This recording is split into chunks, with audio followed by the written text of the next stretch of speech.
ప్రియ శ్రోతలు, మీ బైబిళ్లు తెరిచి చూడండి. ఈరోజు మన పాఠం 2 కొరింథీ పత్రిక 8వ అధ్యాయం 12 నుండి 24వ వచనం వరకు. సావధానంగా వినండి. మొదట, ఒకడు సిద్ధమైన మనస్సు కలిగి ఉంటే శక్తికి మించి కాదుగాని కలిమి కొలది ఇచ్చినది ప్రీతికరమవుతుంది. ఇతరులకు సుఖము, మీకు కష్టము కలగాలని నేనిది చెప్పడం లేదు కాని, నిండుగా కూర్చుకున్న వారికి ఎక్కువ మిగలలేదని, కొంచెముగా కూర్చుకున్న వారికి తక్కువ కాలేదని రాయబడిన ప్రకారము అందరికీ సమానముగా ఉండే నిమిత్తము ప్రస్తుతమందు మీ సమృద్ధి వారి అక్కరలకు, మరొకప్పుడు వారి సమృద్ధి మీ అక్కరకు సహాయమై ఉండాలని ఇలాగు చెప్తున్నాను. మీ విషయమై నాకు కలిగిన ఈ ఆసక్తినే తీతు హృదయములో పుట్టించిన దేవునికి స్తోత్రం. అతడు నా హెచ్చరికను అంగీకరించాడు గాని అతనికే విశేషాసక్తి కలిగినందున తన ఇష్టము చొప్పుననే మీ వద్దకు బయలుదేరి వస్తున్నాడు. సువార్త విషయము సంఘములన్నిటిలో ప్రసిద్ధి చెందిన సహోదరుణ్ణి అతనితో కూడా పంపుతున్నాము. అంతేకాదు, మన ప్రభువునకు మహిమ కలిగే నిమిత్తము, మా సిద్ధమైన మనస్సు కనపరిచే నిమిత్తము ఈ ఉపకార ద్రవ్యము విషయమై పరిచారకులమైన మాతో కూడా అతడు ప్రయాణము చెయ్యాలని సంఘముల వారు అతణ్ణి ఏర్పరచుకున్నారు. మేము ఇంత విస్తారమైన ధర్మము విషయమై పరిచారకులమై ఉన్నాము గనుక దానిని గూర్చి మా మీద ఎవడూ తప్పు మోపకుండా మేము జాగ్రత్తగా చూచుకుంటూ అతణ్ణి పంపుతున్నాము. ఏలయనగా ప్రభువు దృష్టియందు మాత్రమే కాక మనుషుల దృష్టియందు కూడా యోగ్యమైన వాటిని గూర్చి శ్రద్ధగా ఆలోచించుకుంటున్నాము. అంతేకాదు, వారితో మేము మా సహోదరుణ్ణి పంపుతున్నాము. అనేక సంగతులలో అనేక పర్యాయములు అతణ్ణి పరీక్షించి అతడు ఆసక్తి గలవాడని, ఇప్పుడు మీ ఎడల అతనికి కలిగిన విశేషమైన నమ్మిక వలన మరి ఎక్కువైన ఆసక్తి గలవాడని తెలుసుకున్నాము. తీతు ఎవడని ఎవరైనా అడిగిన ఎడల అతడు నా పాలివాడు, మీ విషయములో నా జతపనివాడు అయి ఉన్నాడని, మన సహోదరులెవరైనా అడిగిన ఎడల వారు సంఘముల దూతలు, క్రీస్తు మహిమ అయి ఉన్నారని నేను చెబుతున్నాను.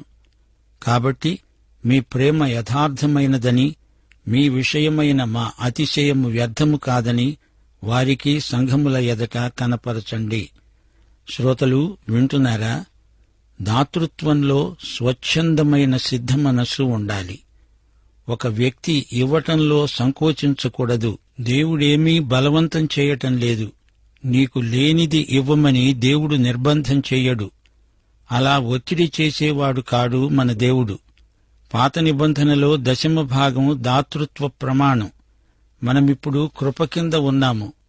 10వ భాగం ఇప్పుడు మన ప్రమాణం కాదు. దేవుని కృపలో నీవు వర్ధిల్లిన కొలది ఇస్తూ ఉండాలి. 10వ భాగము కూడా ఇవ్వలేని వారుంటే వారిని బలవంతం చేసి వసూలు చేయమని కాదు, వర్ధిల్లిన కొలది వారివ్వడం కొత్త నిబంధన దాతృత్వ ప్రమాణం. ఒక చెంప ఎంతో వర్ధిల్లుతూ నేను 10వ భాగమిచ్చాను అని అంతటితో ఆగిపోతే అది కృపాదాతృత్వం కానే కాదు. తనకున్న దానిలో నుంచి ఇవ్వాలి గాని తనకు లేని దానిలో నుంచి తల తాకట్టు పెట్టి తెచ్చి ఇవ్వమని బైబిలు చెప్పదు. పాత నిబంధన వ్యవస్థలో 10వ భాగం దాతృత్వంలో కనిష్ట ప్రమాణం. అయితే మంచి రాబడి ఉండి ఆర్థికంగా వర్ధిల్లే విశ్వాసి 10వ భాగంతో ఆగిపోకూడదు. తాను వర్ధిల్లిన కొలది ఇస్తూ ఉండాలి. ఇదే సత్యాన్ని పౌలు పునరుద్ఘాటిస్తున్నాడు. ఈ రోజుల్లో విశ్వాసులెందరో అభివృద్ధిలో ఉన్నారు, వర్ధిల్లుతున్నారు. దాతృత్వం వర్ధిల్లటం లేదు అంటే వారు ఆధ్యాత్మికంగా ఎదగటం లేదు అని అర్థం. ఎవరి మీద వారు మొయ్యలేని భారం దేవుడు పెట్టడు. విశ్వాసికి దాతృత్వం అనేది భారం కాకూడదు. విశ్వాసులందరిలో సమతాభావం ఏర్పడాలి. మీ సమృద్ధి ఇతరుల అక్కరకు తోడ్పడితే ఈసారి వారి సమృద్ధి మీ అక్కరకు ఉపకరిస్తుంది గదా. ప్రతి ఒక్కరూ ఏదో విధంగా దేవుని పనిలో తోడ్పడాలి. ఇవ్వగలిగిన వారు ఇవ్వాలి, ఇవ్వలేని వారి మీద భారం పెట్టకూడదు. ఈ సందర్భంలో పౌలు పాత నిబంధనలోని మన్నా వృత్తాంతాన్ని జ్ఞాపకం చేస్తున్నాడు. ఇశ్రాయేలీయులు అరణ్యంలో మన్నా ఆహారాన్ని సమకూర్చుకున్నారు, ఏరుకున్నారు. రోజుకు సరిపడేటంతే ఏరుకోవాలి. వారిలో ఎవడైనా తనకు అవసరమైన దానికంటే ఎంతో ఎక్కువ సమకూర్చుకున్నాడనుకోండి, తాను తినగలిగినంతే తింటాడు. తెల్లారేటప్పటికి మిగిలిందంతా చెడిపోతుంది. అది దేవుడు చేసిన ఏర్పాటు. ఎవరి అక్కర ఏదో దానికి సరిపడేటంతవరకే సహాయం. కూడబెట్టడం ఆధ్యాత్మికం కాదు. కొంచెముగా విత్తేవాడు కొంచెముగా పంట కోస్తాడు. సమృద్ధిగా విత్తేవాడు సమృద్ధిగా పంట కోస్తాడు. దేవుని పట్ల నీవు ఎలా వ్యవహరిస్తావో నీ పట్ల కూడా దేవుడు అలానే వ్యవహరిస్తాడు. ఇవ్వాలనే తపన మనలో ఉరకలు వేస్తుంది. ఇవ్వటంలో ఎడతెగని ఉత్సాహం గలవారే దేవుని బిడ్డలు. ఇవ్వటాన్ని గురించి పౌలు ఇంత ఎక్కువగా చెబుతున్నాడంటే ఈ అంశం క్రైస్తవ ఎదుగుదలకు ఎంత ముఖ్యమో మనం గ్రహించాలి. దాతృత్వం క్రైస్తవ ఎదుగుదలకు సూచన. మన తండ్రి అయిన దేవుడు మనల్ని దాతృత్వంలో పెంచగోరుతున్నాడు. 16వ వచనం నుండి పౌలు క్రైస్తవ దాతృత్వం ఎలాంటిదో వివరిస్తున్నాడు. దృష్టాంత సహితంగా విశదీకరిస్తున్నాడు. తీతును గురించి పౌలు దేవునికి కృతజ్ఞతలు చెప్తున్నాడు. తీతు మనసు నిండా దేవుని కృప ఉంది. పౌలుకు ఉన్నట్లుగానే తీతుకు ఉపకార బుద్ధి ఉంది. తీతు యెరూషలేములోని విశ్వాసుల అక్కరను పురస్కరించుకొని పౌలు జతపనివాడుగా కొరింతుకు వెడుతున్నాడు. పౌలు మనసు ఎలాంటిదో తీతు మనసు కూడా అచ్చం అలాంటిదే. ఈ దాతృత్వం ద్వారా కొరింతి సంఘబిడ్డలు దేవుణ్ణి మహిమపరుస్తారు. మనమేది ఇచ్చినా యేసు నామమున ఆయన మహిమ కొరకే ఇస్తాము. మనం గొప్ప దాతలమని పేరు ప్రఖ్యాతులు సంపాదించుకోవడానికి కాదు. సేకరించబడిన ఈ డబ్బును యథార్థ హృదయంతో స్వీకరిస్తాము, వెచ్చిస్తాము. ధనసేకరణ, ధన వ్యయం విషయంలో దేవుని ఎదుట నిజాయితీగా సేవ చేస్తున్నాము. డబ్బు ఖర్చు చేయటంలో కూడా లెక్క వివరాలు ఎల్లప్పుడూ మా వద్ద సిద్ధంగా ఉంటాయి. వాక్యాన్ని ప్రకటించడానికి, సువార్తను సుదూర ప్రాంతాలకు పంపడానికి మేము ధనాన్ని ఖర్చు చేసిన వైనం అడిగిన వారందరికీ లెక్క చూపుతాము. సువార్తను సువర్తకంగా మార్చేవారికి శ్రమ. దేవుని దృష్టిలో, మనుషుల దృష్టిలో కూడా మేము నిజాయితీపరులమే. డబ్బు ఎందుకోసమై ఇవ్వబడిందో దానికోసమే దాన్ని ఖర్చు చేయాలి. లేకపోతే అది నమ్మక ద్రోహమవుతుంది. పౌలంటున్నాడు, తీతును మీరు నమ్మండి, అతడెంతో విశ్వసనీయుడు. ద్రవ్యాన్ని ఏ ఒక్క వ్యక్తికి అప్పగించము. 2-3 కలిసి ద్రవ్యాన్ని మోసుకువెడతారు. ప్రియ సంఘబిడ్డలారా, ఈ సందర్భంలో మీ ప్రేమను రుజువుపరుచుకోండి. మిమ్మలను గురించి మాకెంతో అతిశయం. ఈ విషయం కూడా మీరే మీ విశ్వాసం ద్వారా రుజువు చెయ్యండి. దాతృత్వంలోనే మీ ప్రేమ అందరికీ తేటతెల్లమవుతుంది. దేవుణ్ణి ప్రేమించేవారు తమ దేవుని కోసం ఎంతటి త్యాగానికైనా సిద్ధపడతారు. మాటల్లో మాత్రమే కాదు, చేతలలో మన ప్రేమ వ్యక్తం కావాలి. సంఘబిడ్డలారా, కృపాదాతృత్వమందు మీ ఆధ్యాత్మిక పరిపక్వత ఎంతో రుజువు చేసుకోండి అని పౌలు హెచ్చరిక చేస్తున్నాడు. దాతృత్వం అనే అంశాన్ని పౌలు చర్చించినంతగా మరే అపోస్తలుడు చర్చించి ఉండలేదు. పౌలు తన పత్రికా రచనల్లో యేసు జీవిత చరిత్రను రాయలేదు గాని యేసు ప్రభువును గురించి ఎన్నెన్నో సంగతులు రాశాడు. ఎఫెసు నుండి వెళ్లిపోతున్నప్పుడు సంఘం ఆయనకు వీడ్కోలు సభ ఏర్పాటు చేశారు. అందులో మాట్లాడుతూ పౌలు యేసు చెప్పిన ఒక మాటను ఉదహరించాడు. పుచ్చుకోవడం కంటే ఇవ్వడం ధన్యత అని ప్రభు అన్నాడు. ఈ సంగతి ఏ సువార్తలోనూ చెప్పబడి ఉండలేదు. అపొస్తల కార్యములు 20వ అధ్యాయం 35వ వచనం దాతృత్వమును కృపగా పౌలు తన పత్రికలో పేర్కొన్నాడు. ఈ కృపాదాతృత్వమును పౌలు యేసు దగ్గరే నేర్చుకున్నాడు. మత్తయి సువార్త 5వ అధ్యాయం 3 నుండి 12వ వచనం వరకు ప్రభువు ధన్యతలను ఉపదేశించాడు. పౌలు వాటికి మరో ధన్యతను చేర్చాడు. ధన్యులు అంటే ఆనందమయులు, ఇచ్చేవారు పుచ్చుకునేవారికంటే ఆనందమయులు. దాతృత్వానికి కృపకు ఉన్న అవినాభావ సంబంధం పౌలుకు బాగా తెలుసు. ఆనందము, సంతోషము ఆత్మఫలం. దాతృత్వం ఈ కృపకు సాధనం. పుచ్చుకోవడం కంటే ఇవ్వడం ధన్యత అని యేసు ప్రభు చెప్పినట్లు పౌలుకు ఎలా తెలుసు? పరిశుద్ధాత్మ ద్వారా, పునరుత్థానుడైన యేసు ద్వారా ఈ కొత్త సత్యం పౌలుకు బయలుపరచబడింది. పౌలు యొక్క ఉపదేశకుడు యేసు, ఆయన పరిశుద్ధాత్మ. 1 కొరింథీ 11:23 ప్రభు భోజన సంస్కారాన్ని ప్రభువు నుండి పొందాను అన్నాడు. 1 కొరింథీ 15:3 నాకివ్వబడిన ఉపదేశమును అనగా సువార్తను ముఖ్యమైనదిగా ఎంచి మీకు అప్పగించాను అన్నాడు. గలతీ పత్రిక 1:12 మనుష్యుని వలన నేను దానిని పొందలేదు, నాకెవరూ దాన్ని బోధించనూ లేదు, గాని యేసుక్రీస్తు బయలుపరచటం వల్లనే అది నాకు సంప్రాప్తమైంది. పుచ్చుకోవడం కంటే ఇవ్వడం ధన్యత అనేది యేసు స్వయంగా పౌలుకు తన ఆత్మ ద్వారా బయలుపరిచాడు. ఇది కృపాదాతృత్వం. ఈ దాతృత్వానికి మాదిరి, మాతృక యేసే.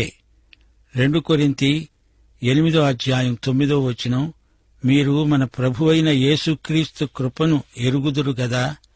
ఆయన ధనవంతుడై ఉన్నా మీరు తన దారిద్ర్యము వలన ధనవంతులు కావాలని మీ నిమిత్తము దరిద్రుడయ్యాడు. క్రీస్తు యొక్క ఐశ్వర్యం ఎంత గొప్పదో ఫిలిప్పీ పత్రిక 2:6 పౌలు చెప్పాడు. ఆయన దేవుని స్వరూపము గలవాడే. దేవునితో సమానంగా ఉండడం విడిచిపెట్టకూడని భాగ్యమే. కాని ఆయన అదంతా మన కోసం త్యాగం చేశాడు. దేవునికున్న ఐశ్వర్యమంతా యేసుదే.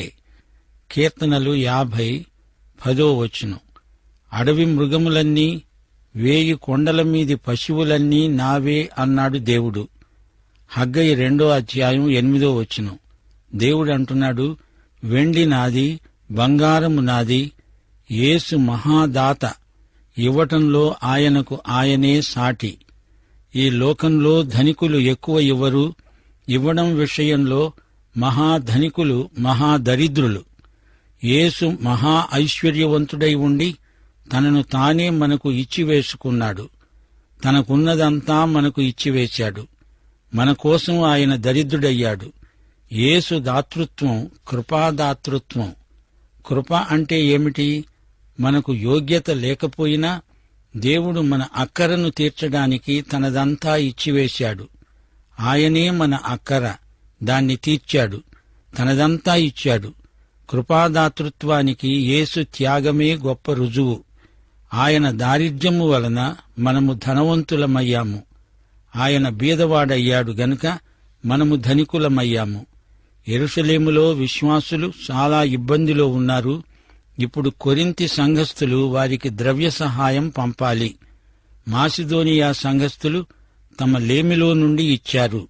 వారి మాదిరిని కొరింథీయులు అనుసరించాలని పౌలు చెబుతున్నాడు. దేవుని కుమారుడైన యేసు మనకివ్వడానికి సేవకుడై దిగివచ్చాడు. ఆయన మన పాదాలు సైతం కడిగాడు. యేసు జీవితం కృపాదాతృత్వానికి గొప్ప మాదిరి. అపొస్తలుడైన పౌలు దాతృత్వానికి 4 ముఖ్యమైన సూచనలను మనకు నేర్పుతున్నాడు. 1. కొంచెం విత్తితే కొంచెం పంట, ఎక్కువ విత్తితే ఎక్కువ పంట. ముందు విత్తాలి. ఆ విత్తనంలో పంట వాగ్దానం ఇమిడి ఉంది. మనము ఏది ఎలా విత్తితే దాన్ని అలాగే పంట కోస్తాము. విత్తటము అంటే ఇవ్వడమే. 100 ఎకరాల భూమికి సరిపడేటంత విత్తనం కావాలి. విరివిగా విత్తనాలు చల్లాలి. మంచి పంట కొయ్యాలి. 2. కృపాదాతృత్వం దాతనెంతో ఆశీర్వదిస్తుంది. సమస్త విధములైన కృప దాతలో విస్తరిస్తాయి. ఆయన వెదజల్లి దరిద్రులకిచ్చాడు. ఆయన నీతి నిరంతరమూ నిలుస్తుంది. మనం తనలాగే ఇవ్వాలని దేవుడు మనకిచ్చాడు. 3. దాతృత్వంలో అభివృద్ధి సూత్రము నిక్షిప్తమై ఉంది. విత్తేవానికి విత్తనం, తినడానికి ఆహారము దయచేసే దేవుడు మనకు విత్తనమిస్తాడు. పూర్ణ ఔదార్య భాగ్యం మనకిస్తాడు. మన నీతి ఫలములు వృద్ధి చెందుతాయి. దేవునికి కృతజ్ఞతలు చెప్పుకుంటాము. మనం ఇవ్వగలిగేటట్లు దేవుడు మనకిస్తాడు. ప్రతి ఒక్కరూ ధనవంతుణ్ణి అవ్వాలని ఆశిస్తాడు. అందుకే లాటరీ టిక్కెట్లు ఎగబడి కొంటున్నారు. అయితే క్రైస్తవులు లాటరీల జోలికి పోకూడదు. అదృష్టాన్నే దేవుణ్ణిగా చేసుకోవడం దేవుని పట్ల అపచారం. అభివృద్ధిని ఆశించటంలో తప్పేమీ లేదు. అయితే దేవుడు మనకిచ్చిన అభివృద్ధితో మనమేమి చేస్తున్నాము అనేది క్రైస్తవ ప్రశ్న. మన అభివృద్ధిని బట్టి మన దాతృత్వం ఇంకా ఎక్కువ కావాలి. అభివృద్ధి ఒక్క ఆర్థిక రంగంలోనే కాదు, మిగతా ఎన్నో అమూల్యమైన ఆశీర్వాదాలున్నాయి. పారలౌకికమైన ప్రతి ఆశీర్వాదము క్రీస్తునందు మనకు అనుగ్రహించబడింది. ఇక 4వ సూత్రం గమనించదగింది. లాభము, ప్రయోజనము కృపాదాతృత్వమందు నిక్షిప్తమై ఉన్నాయి. దేవుని బిడ్డలు తమ అక్కరలు తీరడానికి, ఇంకా అనేక సత్కార్యాలు చేయడానికి దాతృత్వం ఉపకరిస్తుంది. దేవుని బిడ్డల దాతృత్వం అనేకులకు ఆశీర్వాదకరమవుతుంది. దేవుని సువార్తకు విధేయులైన వారు తమ అభివృద్ధికి గాను దేవునికి సర్వకాల సర్వావస్థల్లో కృతజ్ఞులై ఉండాలి. మన ప్రభువుతో కలిసి కృపాదాతృత్వమందు ఎంతో ముందుకు సాగిపోతాము. ప్రభువు కార్యాభివృద్ధి యందు ఎడతెగకుండా ఉందాము. దేవుని బిడ్డలందరూ కృపాదాతృత్వాన్ని అమలుపరిస్తే సంఘాలు భూదిగంతాల వరకు సువార్తికులను పంపగలవు. దేవుని రాజ్యానికి ఎంతో లాభము, ప్రయోజనము చేకూర్చిన వారవుతారు. మన విశ్వాసము పనిచేసే విశ్వాసం. విశ్వసనీయులమై మన విశ్వాసంతో పాటు మన దాతృత్వం కూడా ఎదిగేటట్లు చూసుకోవాలి. మనకు మన దేవునికి ఉన్న సంబంధాన్ని మన దాతృత్వమే రుజువుపరుస్తుంది. క్రైస్తవానందం ఇవ్వడంలో ఉంది గాని పుచ్చుకోవడంలో లేదు. దేవుడిచ్చింది పుచ్చుకుంటాము, పుచ్చుకునేవారు వెంటనే ఇచ్చేవారైపోవాలి. ఇదే దేవుని చిత్తం. ఇవ్వటంలో ఆశీర్వాదాలెన్నో దాగి ఉన్నాయి. వడ్రంగి ఉన్నాడనుకోండి, అతని దగ్గర పనిముట్లన్నీ ఉన్నాయి గాని వాటిని అతడు ఎన్నడూ వాడకపోతే అతడు గొప్ప వడ్రంగి అని ఎవ్వరూ అనరు. క్రైస్తవుడు తనకెంత సంపద ఉన్నది ఎలా లెక్కవేస్తాడు? అతడు దేవుని కొరకు వెచ్చించి పరలోకంలో ఫలం పొందుతాడు. లేకపోతే తనకున్నదంతా పోగొట్టుకుంటాడు, నష్టపోతాడు. ప్రియ శ్రోతలు వింటున్నారా? పౌలుకు తెలుసు, తనను ఎదిరించేవారు, విమర్శకులు ఉన్నారు. ఎంతో డబ్బు పోగు చేస్తున్నాడు, ఇదంతా సరిగా వాడుతున్నాడా అనే అనుమానం ప్రచారం చేసేవారు కూడా లేకపోలేదు. అందుకే పౌలు తానొక్కడే డబ్బును తీసుకువెళ్లడం లేదు. తనతో ఒకరిద్దరు విశ్వాసులుంటారు. ఎట్టి అపనిందకు ఆస్కారం లేదు. దాతృత్వానికి సిద్ధమనస్సు అవసరం. ఎంత ఇచ్చావు అని కాదు, ఇవ్వాలనే కోరిక, స్వచ్ఛందమైన సమర్పణాభావం అవసరం. కొరింథీయులకు దేవుడు అభివృద్ధి కలుగచేశాడు. ఇప్పుడు యెరూషలేము విశ్వాసులకు కొంత ఆర్థిక సహాయం అవసరం. ఇప్పుడు వీరు వారికి చేసే సహాయం కృపాదాతృత్వం. మాసిదోనియ వారే ఇంత ఇచ్చారు, వారికి మీకున్నంత సమృద్ధి లేదు. అలాంటప్పుడు మీరెంతో ఎక్కువ ఇవ్వవలసి ఉంది అని పౌలు అభిప్రాయం. పూర్వం వారు మన్నాను సమకూర్చుకున్నారు. వారి అక్కర కొలది వారికందరికీ సమానంగా పంచిపెట్టబడింది. ఈ ఉపకార ద్రవ్యాన్ని యెరూషలేముకు చేరవేసే వారిలో లూకా కూడా ఒకడై ఉండవచ్చు.